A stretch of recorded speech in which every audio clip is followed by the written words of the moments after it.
I lost everything. Not in one fell swoop, but bit by bit. I watched my life slip away while I pretended I still had it under control. And when nothing was left, no people, no security, no strength, only I remained. And that's exactly where everything began. In this audiobook, I don't want to teach you anything or slap a band-aid on your pain. I'm going to tell you what I understood when the picture I had of myself shattered, when there were no more excuses, and I was forced to look myself in the eye honestly. I promise you no quick fixes and no neat happy endings. But if you're listening to this, then deep down you know that some of this is yours too. And even if it doesn't feel that way, this is the beginning. Chapter 1. When everything collapses, I remain. I never would have thought that something as banal as a single phone call could change everything. No drama, no explosions, no crying on the other end. Just silence, and one sentence that tore the ground out from under me. "We're sorry, we can't keep you on." Clear, direct, no room for hope. I said nothing. I acted as if I'd seen it coming, but inside something in me broke. It wasn't just the job that was gone. It was the entire framework that had supported me. My routines, my plans, my security, the image I presented to the world. Everything collapsed inward, like a house never properly built, just waiting for the first gust of wind. In those first days, I didn't know if I was in shock or just empty. I woke up as though my body hadn't yet grasped that the ground had vanished. I wandered around aimlessly. I played it cool on the outside because I thought that if I admitted my fall, I'd have lost for good. But inside it was quiet. A different kind of quiet. No one was there to confirm who I was. No applause, no roles, just me, without a mask. And right there, the real question began. The one I never asked out loud, but that burned inside me. Who am I if I'm no longer useful to anyone? I didn't ask that question poetically, not philosophically. I asked it while staring at my phone, hoping for some sign of life. I asked it as I counted coins, unable to sleep, avoiding conversations. I asked it every time I caught myself pretending to others that I still had everything under control. And the bitterest part was, I had no one to catch me. Not because nobody was there, but because I had hidden myself behind a shell of pride for so long that no one could get through. At first I tried to cling to what was left, with trembling hands that wouldn't let go. I tried to uphold the image I'd built over years. But the truth was, I had no strength left, not even for myself. Even breathing felt hard. I was angry that life just kept going as if nothing had happened. People worked, posted happy photos, moved forward, while I felt frozen in place. But it wasn't life that stood still. It was me. And that feeling of being caught between two realities pushed me to my limit. Only much later did I realize that what I was going through wasn't a bad day. It was my personal low point. And it doesn't feel like a grand drama. No thunderclap, no dramatic music. It comes quietly. And suddenly you're standing there, without a title, without a purpose, without direction. And you realize there's no handbook for this moment. No one prepared you for the hour when all you are is yourself. No function, no audience, no distraction. What remains is a voice inside you. And it doesn't sound gentle. It doesn't whisper hope. It screams your own lies in your face. It reminds you of every time you betrayed yourself, every time you made yourself small, every time you said yes when everything inside you screamed no. This voice is uncomfortable, but honest. It doesn't show you what you've lost. It shows you what was never real. For weeks, my days consisted of a mix of defiance and denial. I told myself it was just a phase, that something would happen. But nothing happened. I sat there with myself, and slowly it became clear. No one was coming. No rescuer. No coincidence. Only me. Not as punishment, but as a beginning. I didn't have some great epiphany. No light from above. No moment of enlightenment. Only one sentence that suddenly shot into my mind. I am still here. With everything I am. With my story, my pride, my mistakes, and my fatigue. And that was my first step. Not a big one, but mine, and therefore real. It wasn't hope I felt. It was responsibility. Not for the world. For me. I had decisions to make that hurt. I had to let go. Of people. Of patterns. Of excuses. I had to start trusting myself. With no guarantee. No plan. Simply because there was no other way. It was never easy. Even today, it isn't. But I'm moving again. Not driven by fear, but by a new quiet strength. I know I remain. Even when everything falls, even when nothing is certain, I remain. Not perfect, not strong, but present. Losing everything was brutal, and at the same time necessary, because only then could I recognize what no longer worked, what kept me small, what prevented me from arriving at myself. The pain didn't please me, but it cleansed me. It showed me what matters, and what matters is what remains when everything else is gone. And that is me. I don't need a perfect answer to my life. I don't need a rerun of the past. I only need myself. Awake, honest, ready. And today I know, if everything collapses again, at least I know who I am when the dust settles. Chapter 2. Clarity doesn't arrive in peace. I always thought insight was something liberating. A quiet moment in which everything makes sense, the fog lifts, and you can look at your life with calm eyes. I was wrong. Clarity didn't come as light. It came as a shock. It did not enter gently. It tore open doors I'd kept locked for decades. It screamed at me while I tried to ignore it. And when I finally stopped resisting, it was too late for restraint. I saw everything, and it hurt more than any lie I'd ever told myself. The truth is, nothing in me was ready for what came. I wasn't prepared to see how often I had betrayed myself, how many years I'd made compromises that broke my own backbone. I said yes so many times, even though my whole body meant no. I acquiesced, adapted, gritted my teeth, always hoping that something would come back. A reward, a moment of pride, some sign that all of it had paid off. But nothing came. Only one brutal realization. I had steered my life in a direction that had nothing to do with me. And that's exactly the moment when clarity arrives. Not when you're ready, but when you have no other choice. When the usual no longer works. When the facade cracks. When the stories you tell yourself stop holding up. Then something begins to burn. It's not a fire that brings light. It's a fire that destroys what isn't real. And this process has none of the romance people sometimes imagine when they think of change. I didn't clear away the chaos because I suddenly felt motivated. I cleared it away because the chaos no longer let me breathe. Because every further lie weighed heavier than the pain of truth. I let things go, not because I was particularly brave, but because holding on was slowly destroying me. Relationships, habits, roles I'd played, everything had to go. And not much remained, only what was real. And that was less than I'd hoped. There's a moment when you realize you can't go back.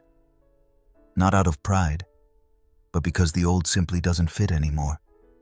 Like clothing you can't grow into, no matter how much you squeeze. I wanted to return to my old life, but my body, my heart, my very core refused. They didn't want to go back. They wanted out of the standstill. Clarity brings unrest. It robs you of sleep. It makes you read old messages, delete old photos, question things you'd accepted for years. And it lets you see that much of what you called I was only a protection, a survival mode, an attempt to be accepted, to be loved, to belong. And when you realize that, there's no pride. There's shame. There's anger. There's grief for the years you've wasted. But this clarity is necessary. It's what remains when the stories end. It isn't pleasant. It makes you lonely, at least at first. Because many people around you only know the version of you that works, the version that delivers, that holds everything together. When you begin to take yourself seriously, you lose more than illusions. You lose people, but you gain yourself back. I learned that authenticity comes at a price, that it hurts to meet yourself without mask, without excuse, without distraction. It's uncomfortable, but it's the only place where something new can emerge. Not where you adapt, not where you fulfill expectations, but where you finally become honest, even if you don't know what comes next, even if you fear you might be wrong. On nights when I couldn't sleep, I often asked myself why I'd allowed it all, why I'd stayed silent so long, functioned so long, driven through my life by others. The answer didn't come as a sentence. It came as a feeling. I was afraid of not being enough, afraid of not being loved, afraid of being alone. And that fear had controlled me without my noticing.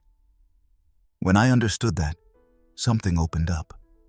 No euphoria, no triumph, just a small piece of dignity. I no longer had to hide, not from others, not from myself. And that was perhaps the greatest step, not the external changes, but the moment I stopped belittling myself. I began to see myself, not idealized, not as a project, but as a human who had fallen and still breathed. Clarity doesn't come as a gift. It comes as consequence. And once you really see, you can't pretend nothing happened. Today I see much that I couldn't before. I see my patterns, my fears, my excuses. And I also see my potential. Not what I can sell to others, but what I want to preserve for myself. The ability to begin anew, even without guarantee, even without applause. I don't have all the answers, and that's okay. I don't need them anymore. What I need is honesty and clarity and a way of relating to myself that is no longer based on performance. I stopped defining myself by what I do. I define myself by what I allow, what I feel, what I'm no longer willing to sacrifice. And it has made me stronger, not harder. It didn't teach me how to win, but how not to lose what truly matters. This kind of clarity won't let you sleep as you once did, but it lets you truly live, awake. Chapter 3. It wasn't bad luck. It was fear of courage. For a long time I believed I was just unlucky, that I was in the wrong place at the wrong time, that life kept thwarting me, that others simply had more luck. I told myself that so often that eventually I believed it myself. But at some point comes the moment when that sentence no longer applies, when you can't run away from what's behind it. And in my case, it was simple. I lacked the courage to do what was necessary. I didn't have the courage to make the uncomfortable decisions. I didn't have the courage to take responsibility. I didn't lose because life was unfair. I lost because I allowed it. I remember exactly how often I stood at the crossroads of change, and how often I did nothing. I always had an excuse at the ready. It was never the right time, never the right opportunity, never the right environment. And at the same time, I knew deep down it wasn't the circumstances. It was me. My fear of taking risks, my need for security, my longing for approval. I wanted everything. but please without paying the price. I clung to situations that weren't good for me, not because I didn't know they were toxic, but because I was too cowardly to let go. I stayed in jobs that hollowed me out, afraid to reorient myself. I maintained friendships that had long since died, because I didn't want to be the one who left. And I stayed silent when I should have spoken up, because I feared rejection. Cowardice often masquerades as reason. We tell ourselves we're being realistic, that we mustn't be naive, that we bear responsibility. But secretly, it's nothing but a pact with convenience. I nurtured that pact for years. I pretended I had no choice, when in truth I just lacked the courage to face the consequences. It wasn't life that kept me small. It was me. I kept myself small. I avoided decisions because I wasn't ready to bear the uncertainty they brought. I postponed my dreams until they felt foreign. And eventually, I'd grown so accustomed to mediocrity that I nearly lost myself in it. The moment I realized all this wasn't a big bang, no dramatic turning point, rather the opposite. A quiet afternoon sitting alone in my apartment, lost in thought, when I suddenly became aware that for years I'd been living against myself. Not against the world, not against external resistance, against me, against my feelings, against my intuition, against everything inside me that had cried out for more. That realization hurt. It was no liberation. It was a punch in the gut, because it left no room for excuses. It wasn't luck that brought me here. It was lacking courage. Period. And the more I thought about it, the clearer it became how much I'd missed out on. Not things, but aliveness, authenticity, depth. I had secured myself so tightly that I eventually forgot what risk even felt like. I hadn't failed because I fell.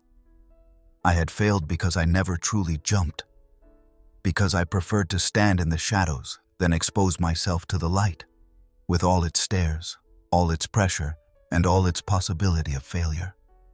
I was so afraid of the fall that I never climbed. But life doesn't wait. It doesn't ask if you're ready. It doesn't knock. It just goes on. And the longer you wait, the harder it gets to jump back in. I learned that the hard way. I waited until there was nothing left to hold on to, until I could no longer claim it was chance, until I had no choice but to admit that I myself was the reason it wouldn't move forward. Today I no longer see that as failure, but as a turning point. I know many never get there. They go on living, conform, secure, outwardly functional, but dead inside. I didn't want to belong anymore. I wanted to feel myself again, and that meant finally daring. Not perfect, not planned, but honest. And that was the first true step. Courage doesn't mean having no fear. Courage means acting anyway. I waited far too long, thinking courage would come as a revelation. But it doesn't work that way. Courage doesn't arise in thought. It arises in action, in letting go, in enduring, in moving forward, even when everything in you screams to turn back. I could have realized it sooner. I could have avoided many detours, but that no longer matters. What matters now is that I stopped blaming life for my fear, that I stopped using bad luck as an excuse, that I began making decisions again, real decisions that cost something but also give something back. It was never luck. It was my silence, my hesitation, my conforming. And that was what wore me out. Not life, but constant self-denial. When I understood that, something in me began to heal. Slowly, imperfectly, but tangibly. Today I know. Courage is a muscle. You train it by using it, and you lose it if you don't. I don't want to lose it anymore.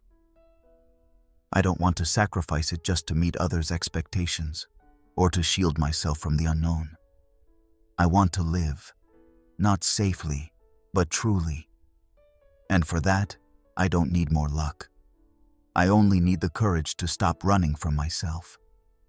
Chapter 4. Pride doesn't warm you when it's cold. For a long time, I believed pride protected me.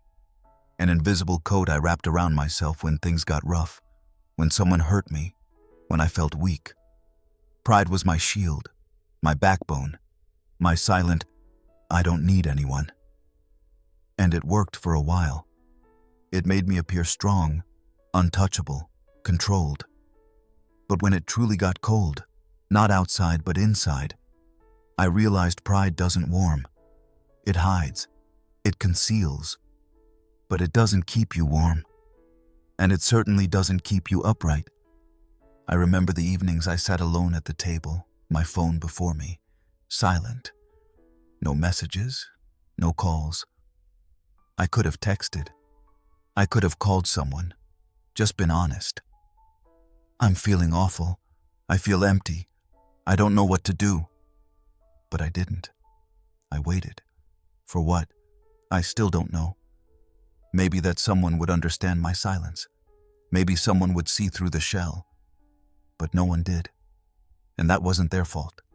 I had built the wall, brick by brick, out of pride, out of fear, out of that absurd belief that vulnerability is weakness. I was so busy looking strong that I didn't notice how lonely I was, how much I missed real closeness. Not the superficial familiarity you have with people who only know the version of you that always works.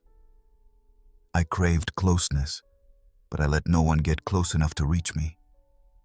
And then I wondered about the cold. Pride accompanied me for many years. It was my constant companion in conversations, in conflicts, in moments when it would have been easier to yield, to take a step towards someone. But I resisted. Always. I wanted to be right, to look strong, to be untouchable. And with each of those choices, I lost something. A piece of connection, a moment of authenticity, a chance at reconciliation. I often only realized it later, when it was too late, when the door had already fallen shut because I was too proud to keep it even a crack open. There's one night I'll never forget. It was winter, really cold inside and out. I lay in bed, blanket pulled to my chin, everything silent. And suddenly this realization pierced me like a stab. I'm alone, not because everyone left. I'm alone because I let no one in. Because I couldn't let go. Not of my role, not of my image, not of that damn stance that I must always be strong. And then came the shame. Not because I'd made mistakes, but because I realized how many people I'd kept at a distance out of pride. People who liked me, who would have been there, who might have needed only a bit of honesty to stay. I thought pride protected me from getting hurt. In reality, it isolated me. It made me unreachable, in the worst sense. It took me a long time to understand that the phrase, "I don't need anyone," isn't strength. It's pain. A wall isn't a fortress. It's a prison. And if you build a wall around yourself, you protect yourself from attacks, but also from everything good that might come through. When I grasped that, something inside me began to crumble. Not loudly, not immediately, but noticeably. I started observing myself, in conversations, in reactions, in my inner monologue.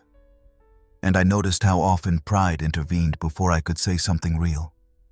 How often it forced me to stay cool, nod, stay silent, laugh, even though inside I felt something entirely different. Letting go of pride isn't easy. It's comfortable. It gives you a sense of control, of security. But that control is an illusion. In truth, it cost you your relationships, your softness, your ability to be touched. I didn't learn this from a book. I experienced it. I lost people. Not because they didn't like me, but because they couldn't reach me anymore. Because I was so busy making sure no one saw how much I needed them. Today, I know it takes strength to stay soft. Vulnerability isn't the opposite of strength, but perhaps its purest form. It takes courage to say, "I was wrong," or "I miss you," or "I need you." And it takes a clear no to the impulse to hide behind arrogance, irony, or silence. Pride was long my protection, but it was never my home. My home is where I can say what's really in me, where I'm allowed to show myself without fear of loss, without tactics, without mask. And that home I only found when I stopped always having to be strong. I don't say this lightly. I say it because I know how hard it is to disarm yourself. But I also say it because I know how much it's worth. The moment I could first admit in a conversation that I was hurt, that I felt overwhelmed, that I didn't know what to do, that was the moment I felt connected again. To myself, to others, to life. It's no shame to make mistakes. It's no defeat to admit you need someone. The real defeat is pretending you can always manage alone. Because the truth is, no one manages alone. And the sooner we accept that, the more humanity we let into our lives. Pride might spare you the moment you feel weak, but it also spares you the moment you're truly seen. And someday, when it grows quiet, when it gets cold, you'll realize that real strength isn't in needing no one. It's in honestly showing when you do. Chapter 5. Facing myself was harder than losing everything. Losing everything sounds like the worst case. The point where nothing remains. The moment you think it's truly over. But that's not true. Not for me. The real low point didn't come when I lost my job. Not when relationships broke down. Not when money, recognition, and structure vanished. The real low point came the first time I stood consciously in front of the mirror and looked, not fleetingly, not superficially, but with the intention to recognize myself. Not who I show the world, but who is there when no one's watching. That moment wasn't dramatic. No lightning, no scream, no collapse. It was quiet. And precisely for that reason, so brutal. I stood there with eyes I had avoided for years, and suddenly I saw everything I'd been dodging. My excuses, my cowardly decisions, my conformity, my emptiness. I saw a person who'd become perfect at fulfilling expectations, who'd learned to function, to smile, to deliver, but who had lost himself somewhere along the way. And that was harder to bear than any external loss. It's easy to blame circumstances, others' behavior, tough times. Much harder is to ask yourself how much of it you created, tolerated, or ignored. I had to realize that I wasn't a victim of a cruel world, but someone who had often betrayed himself. Not out of malice, out of fear, from the desire to belong, from the urge to be loved, and from the deep insecurity that as I really am, I might not be enough. I had gone so long without feeling myself that I nearly forgot what authenticity feels like. And when it slowly returned, it wasn't liberating. It was confusing, uncomfortable, almost threatening. Because suddenly there was a person with cracks, with shame, with unloved parts. And that person was me. Not some old version, not a shadow of the past. Me. Today. Unfiltered, unavoidable. I remember days of talking to myself without speaking aloud. My inner dialogue was relentless. I was both judge and defendant. I reviewed my decisions, my compromises, my lies. Not the big obvious ones, the small ones, the ones you tell yourself just to get through the day, the ones you tell yourself in the morning to convince yourself everything's okay. I realized I hadn't been okay for a long time. Not sick, not destroyed, but not healthy either. More numb, trapped in a state where you function but don't live. What shook me most wasn't what I had done, but what I never dared to do. the conversations I avoided, the decisions I continually postponed, the feelings I refused to allow. All of it stood before me like a mountain I had built stone by stone, and now I stood before it with no excuse, no escape route. In those days, I began to understand that true confrontation with yourself has nothing to do with self-hate or self-optimization. It's not about dismantling yourself or improving. It's about acknowledging what is, honestly, without drama, without distraction. And that honesty changed me. It didn't heal me instantly, didn't free me, but it set something in motion, something that forced me to stop the theater I had directed for others and, above all, for myself. I began looking at old photos, not to be nostalgic, but to see how often I'd smiled while screaming inside. I read old messages, diary entries, listened to my own voice memos as if I were a stranger. And what I saw and heard was a person who never wanted to appear weak, who always had to have everything under control, who never asked for help. A person who comforted others, but never took himself seriously. In that confrontation, something like compassion arose. Not the soft, consoling compassion you offer others, but a quiet, sober understanding of why I'd become who I was. I began to understand myself, not to excuse everything, but to comprehend how much of my behavior was protective, and how much of that protection was no longer necessary. But understanding alone wasn't enough. I also had to decide what to do with it, who I wanted to be if I was no longer the one hiding behind roles. I had to learn to stand by myself, even if it hurt, even if it meant losing the things that had long given me support, people, routines, self-images. I knew, if I took myself seriously, not everything would get better, but it would get real. And that was the only path I could still allow myself. I remember one evening when I first said out loud, "I don't know who I am without all that."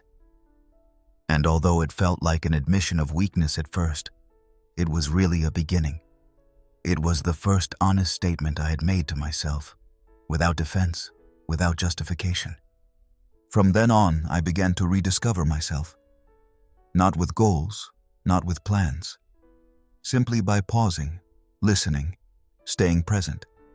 I learned to endure myself, not always doing, but sometimes just being. And I noticed there was more than I'd feared. There was pain, yes, but also strength. There was anger, but also will. There was fear, but also a deep longing for connection, not with the world, with myself. Today I know that that look in the mirror, that moment of unvarnished encounter with myself, was harder than any loss. Harder because it allows no distraction, no stories, no blame, only me. And yet, it was the only moment that made me whole again.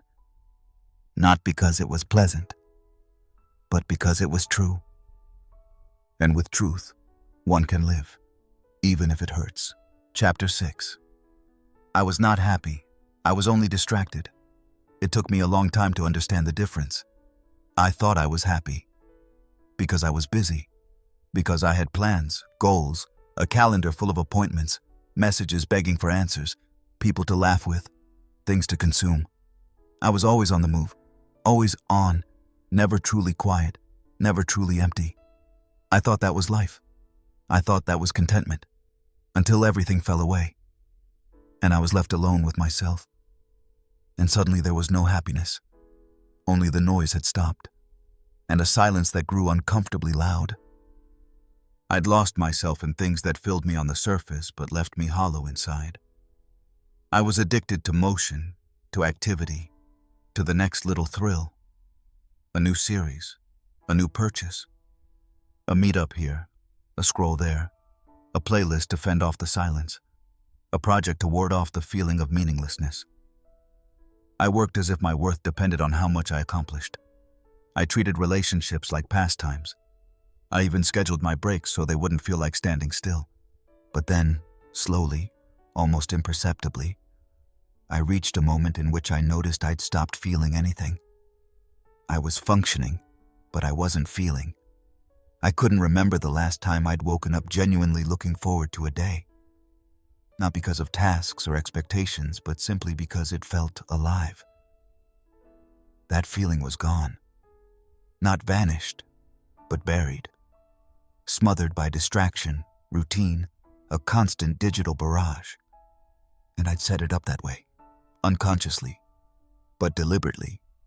I remember one Saturday morning when I had nothing planned. No meetings, no deadlines, no one needing anything from me. And instead of relief, I felt a tightness. There was nothing to focus on, nothing to cling to. Just me, unoccupied, unprotected, unbusy. And it was shocking. I didn't know how to handle being alone without distraction, without a reason to keep checking my phone, without a goal that justified me. I was overwhelmed by myself, and that said it all. In that emptiness, I began to realize I hadn't lived my life. I'd managed it. I was the project manager of my own days. Always efficient, always organized, always reachable, yet completely cut off from what was happening inside me. I had forgotten to ask myself how I really was, not as small talk, not as a cliche, but in depth. I no longer knew what truly moved me. I only knew what kept me busy in the short run. That realization hurt. Not because it surprised me, but because looking back, I saw how many years I'd spent being busy instead of present. I'd mistaken happiness for busyness, joy for dopamine, peace for boredom. And in the end, I didn't know what real inner balance felt like, because I'd always covered it with something that stimulated in the moment but numbed in the long run. I began to question habits I thought were normal. Why do I start every day by looking at my phone? Why do I fill every free minute with noise, content, distraction? Why can't I just sit without doing anything, without planning, without optimizing? The answers weren't pleasant. They showed me I feared what I might hear if it went quiet. That I hadn't asked myself deeper questions for a long time because I knew their answers would force consequences. It's comfortable to be busy. It protects you. It makes you feel important, indispensable, needed. But it also steals your chance to truly know yourself. And eventually you pay for it. With exhaustion, with inner emptiness, with a diffuse sense that despite everything, something's missing. Even when, on paper, you have it all. I wondered what would have happened if I'd kept going that way. If I hadn't been forced to look. If I'd stayed in that rhythm where I function but don't feel. And I know I would have eventually broken down. Maybe as illness. Maybe through an external loss. Maybe by quietly giving up inside, unnoticed because on the outside, everything looked fine. But I was lucky, in the sense that I woke up early enough. Not by a blow, but by the silence that slowly shook me awake. I began to feel again. Tentatively at first, then more intensely. I rediscovered myself in moments I'd never have endured before. Doing nothing, being alone, forgoing constant noise. I discovered that happiness isn't loud, that it doesn't arrive in spectacular fashion, that it's quiet, and that you only hear it when you stop drowning yourself out. I started to clear out my life, not externally, internally. I let go of people who were only there to fill time. I ended activities that didn't nourish me, but only numbed me. And I learned that sometimes it takes more courage to do nothing than to stay constantly busy. Because the nothing opens a space where you can meet yourself again.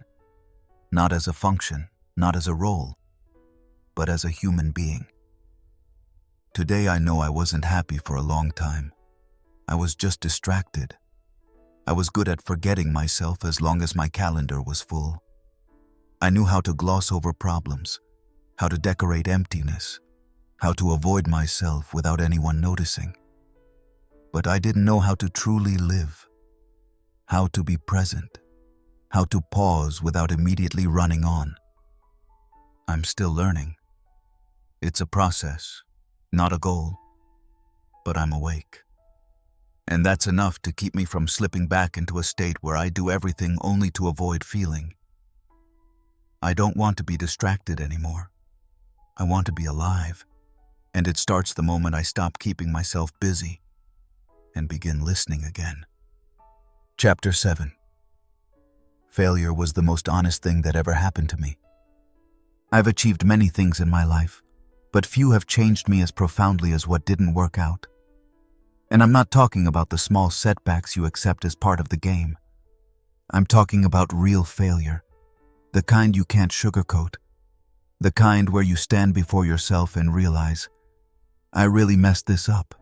No excuses, no playing the victim, no one else to blame, just you. And what you didn't do, didn't see, couldn't handle. At first I was angry, at life, at the circumstances, at the people around me. I felt betrayed. I'd done everything right. I'd worked hard, performed, adapted, planned, pulled myself together, worked myself to exhaustion. And in the end, I stood there, empty-handed. No results, no applause, no safety net. Only that uncomfortable feeling of having failed. Not for someone else, but for myself. It took me a while to understand that in that exact moment when the house of cards collapsed, something happened I never expected. I stopped being someone who had to prove something. I stopped performing. I stopped being perfect, because I simply had no choice. And there, in that disarming honesty, something new began. Not immediately visible, not spectacular, but real. And that was more than I'd ever allowed myself in all my successful moments. Failure didn't destroy me. It exposed me. It laid bare everything I'd hidden, repressed, glossed over for years. My fear of not being enough, my urge to please, my endless quest for approval from people whose opinions never really mattered. All of it suddenly lay open before me, and I had no strength left to resist. No facade behind which to hide. I remember one night when I sat on the floor, not for drama, but because I literally couldn't stand. Physically, I was fine, but inside I was empty and exhausted. And in that exhaustion came a thought not born of defiance, not of resignation, but of a strange kind of clarity. Maybe this was exactly the point at which I could begin again. Not where I was strong, but precisely where I'd fallen, where nothing was salvageable, but everything began to make sense. Because failure doesn't just show you that something didn't work. It shows you who you are when nothing works, when nobody applauds, when nobody tells you you did well, when you can only rely on yourself. Not to look strong, but to be honest. And that is a different kind of strength. One that isn't loud, one that doesn't need proving, one that arises in silence. I had to ask myself, why did it hit me so hard? Why was failure so shattering? And the answer was clear. Because I had mistaken myself for my successes. I had merged so completely with my image, my achievements, that I thought without them I was nothing. Then I stood before the void and discovered I was still there. Maybe broken, maybe shaken, but there. That was the moment I began to refuse to define myself by the outside. It wasn't a spiritual awakening or a grand vision. It was simply the necessity not to lose myself further. If I'd already failed, then at least let me be real. No mask, no show, no fear of appearing weak. Because I was weak anyway. Only for the first time, I wasn't ashamed of it. I was openly weak. And that was a kind of dignity I'd never felt before. I began to see failure not as an endpoint, but as a correction, as feedback, as a mirror, not an enemy. Because within failure lies an honesty that no success will ever grant you. Success lets you believe you're on the right track, even if you've long since lost yourself. Failure forces you to stop, to look, and to ask, where did I really want to go? What was the cost? And was it worth it? I never thought I'd say this, but I'm grateful for that moment. Not because it was pleasant, but because it was real. Because I couldn't escape it. Because I couldn't pretend with it. And because it finally allowed me to meet myself honestly. Not as a project, not as someone to be optimized, but as a human being with limits, with flaws, with a longing for a life that truly feels like living, and not like constant task-checking. Since then, much has changed. Not all at once, and not all visibly, but tangibly. I dare to say no more often. I admit more readily that I need help. I no longer pretend to have everything under control. And when I fall, I don't fall with the demand that nobody see. It's okay if people see. I'm ready to admit I'm imperfect, and never wanted to be perfect anyway. Failure wasn't the end. It was the moment I first truly began. Chapter 8. I took what was there, even if it harmed me. There are times in life when you don't take what's good for you. You take what's available. Not because you're stupid, not because you lack dignity, but because you're tired, empty, starving, but not for food, for connection, for warmth, for the sense of belonging, even if it tears you apart inside. And in such moments, we settle for the wrong things. Not because we want to, but because we believe there's nothing better. I stayed in relationships that drained me. I held conversations that made me feel small. I gave my time to people who didn't even deserve my silence. And I knew it. I felt it was harming me, but I stayed. Again and again. I watched myself disappear, making compromises that were no longer compromises, reshaping myself so others could half accept me. And I'd convinced myself it was normal. The price to pay for not being alone. Proof that I was flexible, understandable, strong. But I wasn't strong. I was exhausted. I settled for the minimum because I didn't believe I deserved more. I took half-hearted affection, as if I should be grateful just to be seen. I swallowed words I should have countered. I stayed silent when I should have screamed. And I smiled even though I was burning inside. I thought that was love. Or at least something close enough to bear. I thought closeness had to hurt. I thought you had to show understanding even when the other person kept reopening the same wound. And eventually, I betrayed myself so often that I couldn't tell the difference between giving and giving up. I saw my own boundaries as nuisances, because they stood between me and affection that was never real. But I wanted it anyway, at any cost. It's hard to admit that you accepted things you shouldn't have, that you clung to people not out of love, but out of fear. Fear of facing the empty space. Fear of falling back into the silence where you meet yourself. Yet that's exactly what happened, again and again. I sacrificed myself and sold it as an investment in connection. And I knew better. I knew what healthy intimacy felt like. I knew what honesty sounded like. I knew what respect meant. But I ignored it, because I was convinced I didn't deserve it, or worse, that it simply didn't exist. I'd rather live with the lack than face the disappointment that maybe nobody would come to give me what I truly needed. And perhaps nobody ever will. Maybe that's the bitter truth. But that doesn't mean I have to give myself as little as others are willing to give me. It doesn't mean I have to settle for the first offer just because being alone seems harder.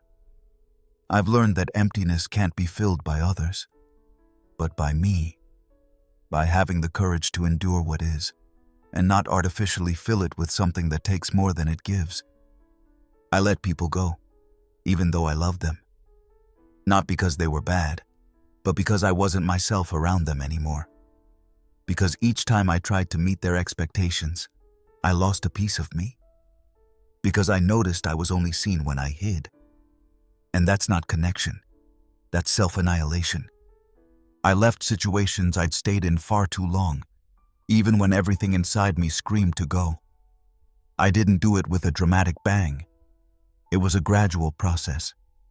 Day by day, thought by thought, step by step, until one day I realized, I can't do this anymore. Not this way. Not under these conditions. Not if it costs me my inner peace. I began to choose again. Not from lack, but from clarity. I stopped overruling myself. I learned that I'm not selfish for setting boundaries, but healthy. I understood that self-respect doesn't mean being hard, but being consistent, and that I don't owe anyone an explanation for no longer settling for the minimum. Today I say no where I once hesitated. I walk away where I once stayed. I ask questions where I once stayed silent. And I stay true to myself, even if it means being alone. Because solitude taught me more about myself than any half-hearted relationship ever did. It showed me what I need, what I feel, what I'm worth. I no longer just take what's there. I ask myself if it's good for me, if it nourishes me, if it strengthens or weakens me. And when the answer is clear, I act, even if it hurts, even if it means letting go of something I fought for. Life is too short to numb yourself with the wrong things, and I'm too valuable to settle for the first offer. Chapter 9. I was emotional garbage for many, and they were for me too. It's not easy to admit, not because I'm ashamed, but because it's a truth you'd rather think quietly than speak aloud. I was the one people vomited their frustrations on, deposited their dissatisfaction, parked their despair, with no regard for whether I had space. And I allowed it. Again and again. I was the dumpster for what they didn't want to carry. And while I did that, I made them mine in turn. Because I wasn't any better. I used people too. I took attention without giving depth. I demanded affection when I felt empty, and then pulled away as soon as it got uncomfortable. I kept people around not because I truly wanted them, but because I didn't want to be alone. I sought closeness even though inside I'd long since distanced myself, and I used others as fillers without naming it. Looking back now, I realize it was never about love. It was about function, about who could give me what I couldn't hold myself. And I took it without asking if it was fair. I offloaded emotions like ballast just to feel lighter, and couldn't see how much I was dumping on others. This is not a confession begging for forgiveness. It's simply an admission that I was part of something one calls toxic when viewed from the outside, but fails to recognize from within. I was hurt, and I hurt others. Not always directly. Often through silence, through non-commitment, through that subtle form of indifference dressed up as coolness, but really pure cowardice.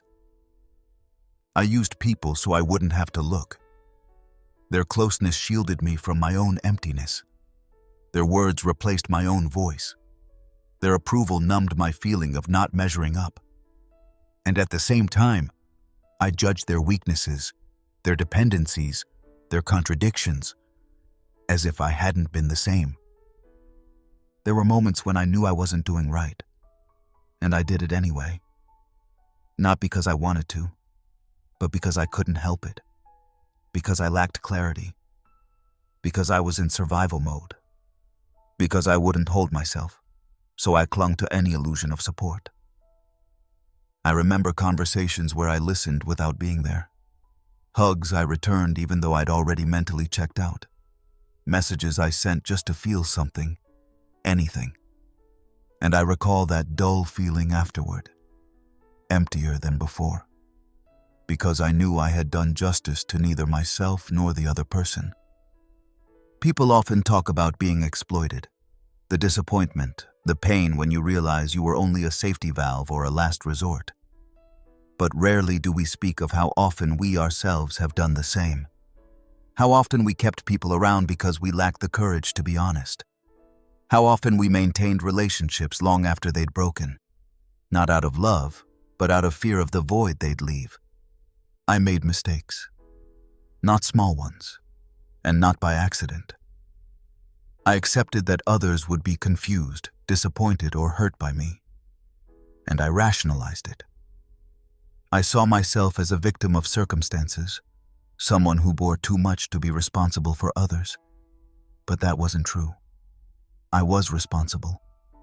Not for everything, but for my behavior, for my silence, for my hesitation, for my confusion. And I paid for it. Not with punishment, but with loneliness. With shallow relationships.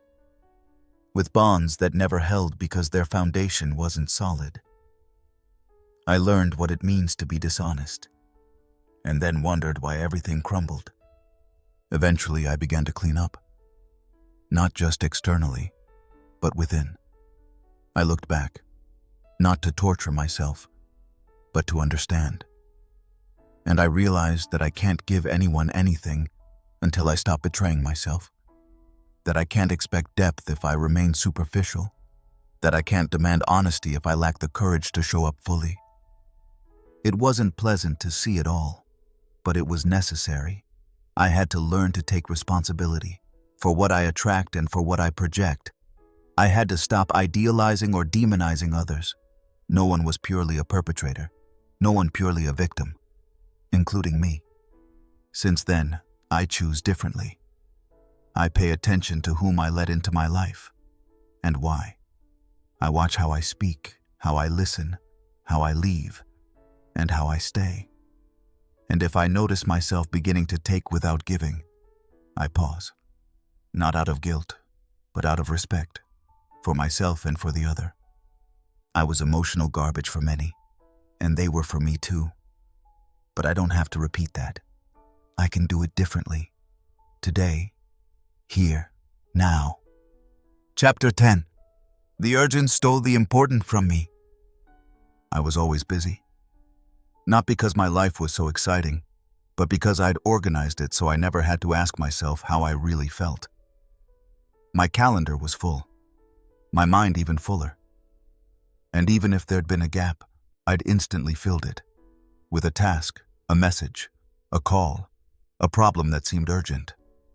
I lived to the beat of haste, and I mistook urgency for significance.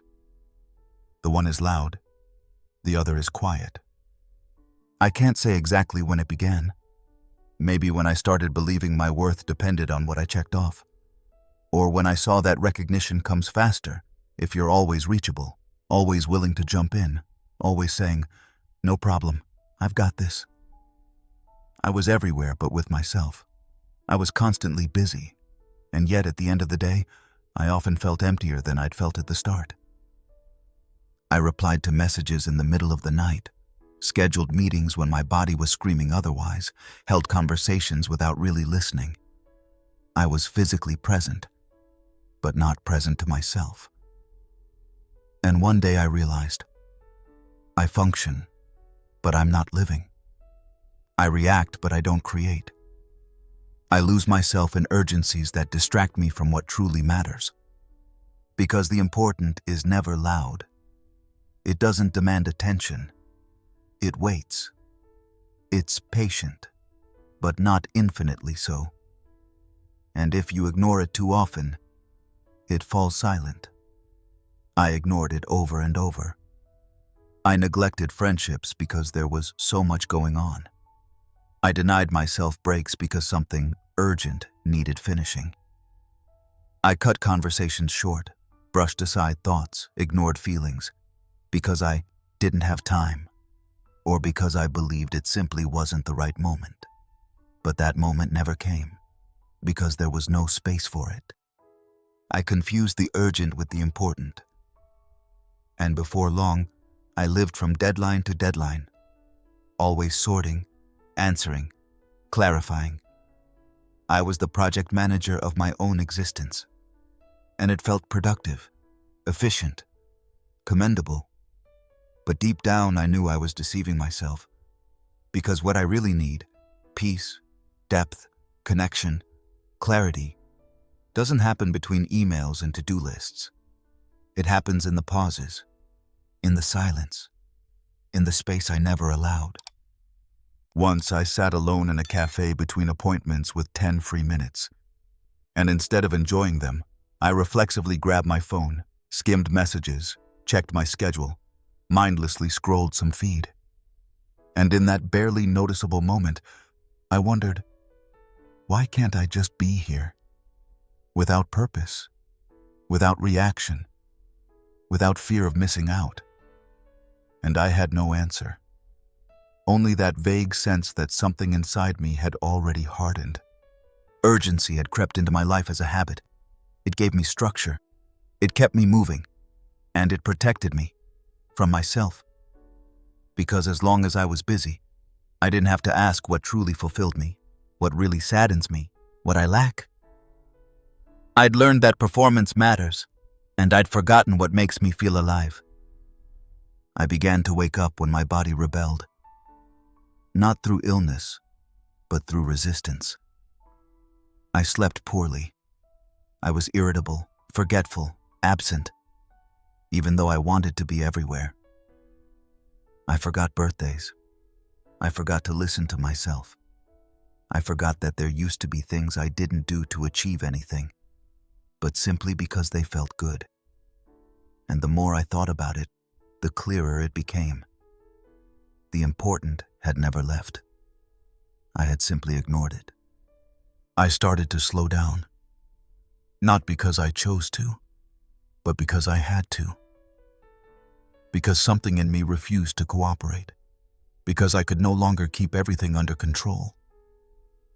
And in that slowness, things reappeared that I thought I'd lost forever. Memories, needs, questions I'd never asked. I began to sort myself, not with lists, but with time, with presence, with the willingness to sometimes do nothing, or to do something that serves no purpose. I talked to people again without looking at my phone. I read texts not to learn something, but to feel. I visited places where I didn't have to accomplish anything.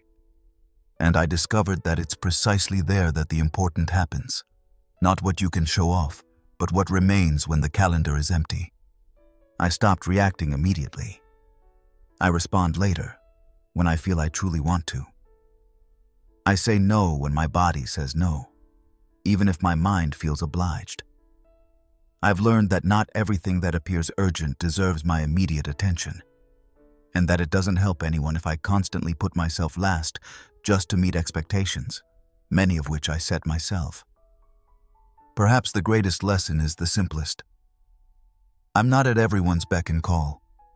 I'm responsible for my inner space, for my time, for my energy. And if I give everything to the urgent, there's nothing left for what truly sustains me. Today, I live differently, not perfectly, but more mindfully. I ask myself what really matters, and act accordingly. And if I slip back into that old rhythm, into that endless task chasing, I remind myself, the important is often silent. And just because it doesn't shout doesn't mean it's not there. Chapter 11. Rebuilding myself. Hurt more than destroying me. Destroying yourself happens fast. You don't even have to do much for it. In fact, all it takes is doing nothing. Failing to make decisions that have been long overdue. Avoiding the truth. Quietly going along where you should have stood up long ago. Piece by piece, I dismantled myself without noticing. Always with an inner later. Later I'll look. Later I'll change something. Later I'll be honest. And that later was nothing more than the slowest path to self-destruction I could walk without making a sound. So when everything finally collapsed, I wasn't surprised. I was empty. I had grown used to the feeling of constantly standing on the edge, only reacting instead of creating. The collapse wasn't loud. It was logical. A conclusion. A period at the end of a sentence I'd written myself, without wanting to. But the real pain came afterward, not in the fall, but in the attempt to stand up again. to function again, to build something again. Not because I had to, but because I felt I couldn't go on like that. And that's exactly where the hardest part began. Picking up the rubble you yourself let fall, and asking what of it is even usable. What was real? What was just a facade? And what I never want to carry with me again. I thought rebuilding would be motivating. A kind of fresh start with a clear direction, new strength, a plan. But that was naive. Nothing about it was motivating. It was tough, painful, uncomfortable. Because before you can build anything, you first have to be willing to touch your own shards with bare hands. And that hurts. Not because the pieces are sharp, but because they carry memories. Of decisions you didn't make. Of people you held on to long after they'd gone. Of yourself as you were, and no longer want to be. There were days when I questioned almost everything again. Not out of doubt, but out of exhaustion. I had hoped that clarity would automatically bring strength, but it doesn't. Clarity is brutal. It shows you how much work lies ahead, and that no one is going to help you. Not because no one loves you, but because this is your path, your process, and no one can pull you out of it. You have to walk it yourself, step by step, with setbacks, with doubts, and sometimes with no guarantee that it's worth it. I remember evenings when I sat before blank pages, in my mind as in life. No idea how to go on. Only that dull realization. It can't go on as before. And at the same time, no clue what new is supposed to look like. It's like rebuilding a house without a foundation, without a plan, without tools. Only with the hope that this time it will hold, and that you can feel at home in it. Not to impress, not to be perfect, simply real. Rebuilding demands something I had forgotten. Patience with myself. I was so used to functioning, to performing, that I had no experience being a beginner again. Weak, indecisive, unclear. Yet that's exactly what was needed. I had to learn not to expect results immediately. I had to accept that growth is quiet, that there are days when nothing happens, and yet everything is in motion. I began taking myself seriously, not in the sense of setting new goals, but in the sense of listening to myself and believing myself, even if that meant ending things I had carried along for too long, even if it meant letting go before something new was there, even if it meant being alone again, because I no longer tolerated anyone beside me who made me feel smaller, just so I wouldn't feel completely empty. It wasn't strength that carried me forward. It was honesty. I admitted to myself that I was afraid, that I had no idea who I am without my old self, that I didn't know what truly matters to me, because for years I had only oriented myself to what others wanted from me. And when I spoke that aloud, not just in my head, it got a little easier. Not pretty, but clearer. The pain wasn't in lacking answers. It was in stopping the excuses. I could no longer lie to myself. Not if I was serious about this path. And that meant every day a little closer to myself, even if the road was crooked. Even if I often didn't understand myself. Even if I slipped back into old patterns now and then, because they were more comfortable than what was new and unfamiliar. And yet, something happened. Quietly, almost imperceptibly, I became more stable. Not because life got easier, but because I stopped sabotaging myself. I made decisions that truly reflected me. I spoke up about things I would have swallowed before. I said no where I would once have conformed. And I stayed, not out of fear, but out of conviction, where I felt seen, not admired, seen. Rebuilding myself wasn't a project, not a goal. It was a process that never really ends. But today I no longer stand on shaky ground. I know what it feels like to lose everything. I know how loud it gets when there's nothing left to distract you. And I know there is no shortcut. Only the path through your own darkness, with open eyes, trembling hands, a heart that slowly learns to trust again. And yes, this path hurt more than the moment when everything broke. Because this time I was awake, conscious, and because there was no more protection. Only me. And what I do to myself when no one is watching. Chapter 12. People haven't changed. I stopped lying to myself. For a long time I thought everyone else had changed, that they'd grown colder, more distant, less reliable. I believed life had hardened, the world had become impersonal. I felt alien among people with whom I once laughed. I couldn't understand their decisions anymore, their priorities, their way of distancing themselves where there had once been closeness. And no matter how hard I tried to analyze it, explain it, justify it, eventually it grew silent within me. And I realized it wasn't them who changed. I was the one who stopped lying to myself. I had stopped overlooking what had always been there. Suddenly I saw what I hadn't wanted to see before. The constant neglect of my needs. The subtle manipulations. The talking without listening. The taking without giving. I had long accepted it as normal, as human, as something you endure if you want to belong. And I wanted to belong. At any cost.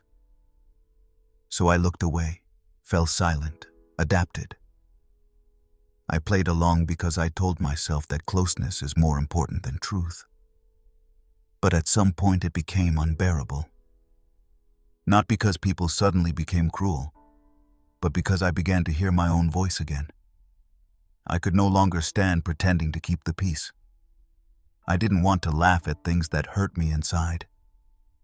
I didn't want to have conversations where everyone merely waited their turn instead of truly listening. I didn't want to be part of dynamics where someone always had to be the catalyst. And more often than not, it was me. The one who caught everyone, who understood, who stayed silent when others refused to reflect. And suddenly I was tired of that role. I began to observe my own behavior, why I grew quieter in certain groups, why I made myself smaller around some people, even though I didn't have to, why I felt drained after certain meetups, although they were supposedly nice. And the answer was always the same. I wasn't honest anymore. Not with them, but above all, not with myself. I had spent so long trying not to rock the boat, not to stand out, not to cause trouble, that I had forgotten what integrity feels like. And when I found it again, I no longer fit. It wasn't a conscious, I don't want to belong anymore. It was a quiet process. I suddenly spoke differently. I asked questions where before I would just nod in agreement. I said no without feeling guilty. I refused to be held responsible for things that weren't my business. And the reactions came immediately. "You've changed," they said. Or, "You used to be more relaxed." What they really meant was, "You used to be more convenient, easier to handle." I didn't become more difficult. I became clearer. And clarity is uncomfortable when you're used to the unspoken. When you trust that the other person won't say anything because they prioritize harmony over truth. But I was done with that harmony that only works when someone denies themselves. I didn't want to be the one who keeps the emotional balance while everything inside me wobbles. So I walked away. Not dramatically, not with accusations, but quietly. I pulled back from conversations that said nothing, from relationships that held nothing, from roles that no longer fit. And with every step back toward myself, it grew quieter, but also clearer. I was no longer surrounded by people who kept me small. I was alone with myself, and suddenly, no longer lonely. Because I was there, whole, uncensored. It wasn't easy to bear. Because when you stop lying to yourself, you also see how often you played along, how often you pretended closeness when you had already said goodbye inside, how often you called something love that was really neediness, how often you told yourself that what you got was enough, even though deep down you knew it was destroying you.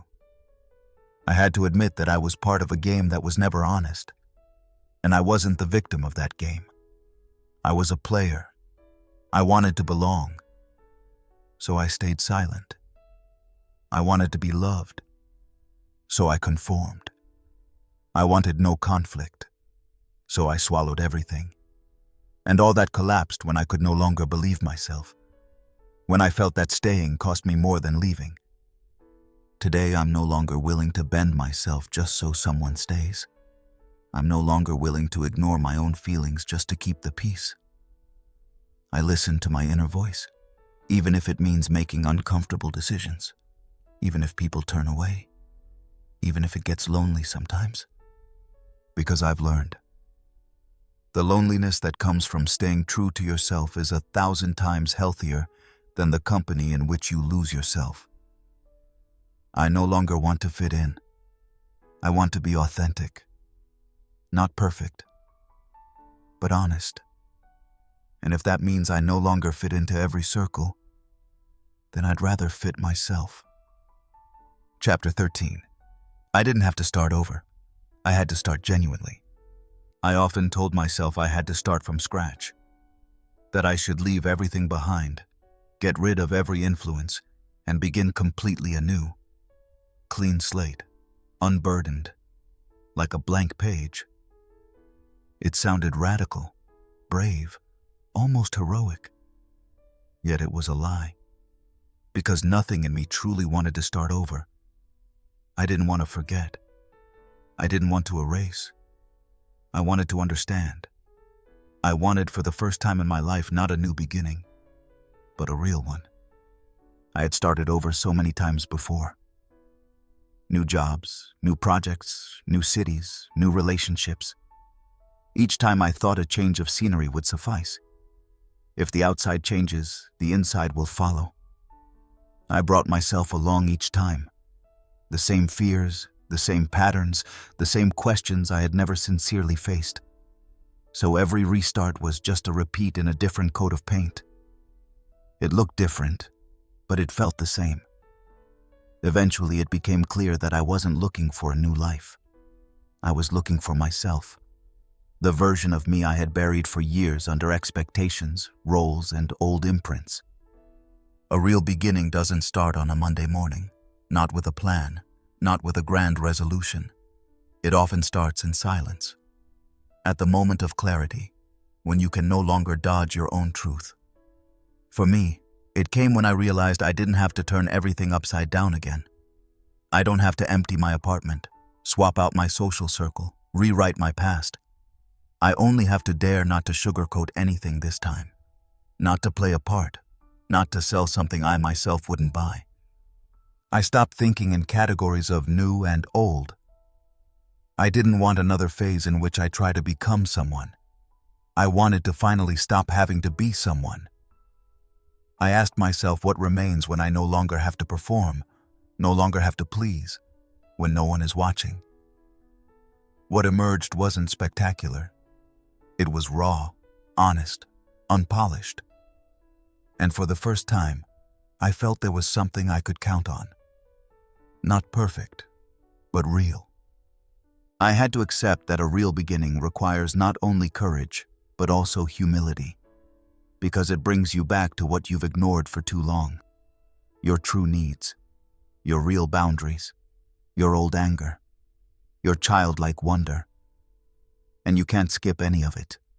No chapter, no memory, no phase. You have to go through everything you've pushed away for years if you don't want to scratch only the surface again. I no longer saw my old life as a failed project. I saw it as raw material.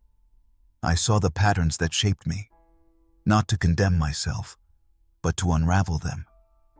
I saw which decisions came from fear and which from love. And I began not only to understand, but to take responsibility. Not for what happened to me, but for what I make of it. for what I choose now, for what I stand for. There was no big turnaround, no dramatic break, only the quiet decision. I'm not playing along anymore. Not in the game called expectations. Not in the one that values performance over presence. Not in the one that equates success with happiness. I didn't want to perform anymore. I wanted to feel. I wanted to be present in my own life, with everything that comes with it. Even the pain, especially the pain. It was a relearning. I had long mistaken distraction for movement. I confused activity with growth. But real growth is quiet. It doesn't shout. It doesn't ask if you have time. It demands from you. It pushes you to your limit, not to break you, but to show you what you can truly carry when you stop denying yourself. I learned not to make decisions out of lack anymore.